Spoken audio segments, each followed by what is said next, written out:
ইফালে মহানগৰীৰ খানাপাৰাত নিৰ্মাণৰত জ্যোতি বিষ্ণু প্ৰকল্প পৰিদৰ্শন কৰে মুখ্যমন্ত্ৰীগৰাকীয়ে। নিৰ্মাণ কৰি থকা হৈছে ৫,০০০ আসনযুক্ত এটা অত্যাধুনিক প্ৰেক্ষাগৃহ।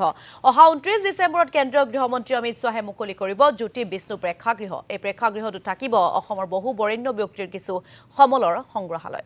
বটদ্ৰা প্ৰকল্প উদ্বোধন কৰাৰ পিছতে গুৱাহাটীত দুটাকৈ প্ৰকল্প মুকলি কৰিব কেন্দ্ৰীয় গৃহমন্ত্ৰীগৰাকীয়ে। গুৱাহাটী আৰক্ষী আয়ুক্তৰ নতুন কাৰ্যালয় আৰু জ্যোতি বিষ্ণু প্ৰেক্ষাগৃহ উদ্বোধন কৰিব গৃহমন্ত্ৰী অমিত শ্বাহে। সেইদিনা অনুষ্ঠানত উপস্থিত থাকিব চৰকাৰী সেৱাৰ দ্বাৰা সুস্থ হোৱা ৰোগাক্ৰান্ত ১,০০০ শিশু কিশোৰ-কিশোৰী। অনুষ্ঠানত উপস্থিত থাকিব ৪,০০০ শিল্পী কলাকুশলী।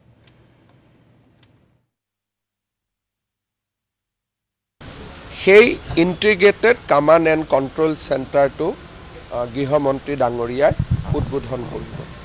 তেখেতে আমাৰ ৫,০০০ আসনযুক্ত আমি যিটো জ্যোতি বিষ্ণু সাংস্কৃতিক প্ৰকল্প নিৰ্মাণ কৰিছোঁ তাৰ শুভ উদ্বোধন কৰিব।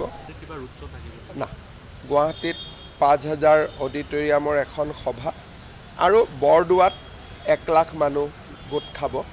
CP অফিচটো ৮ মহলাৰ, তাৰ লগতে ইয়াতে বেছমেণ্ট ফ্ল'ৰ এটাও থাকিব। ২টা মহলাৰ কাৰ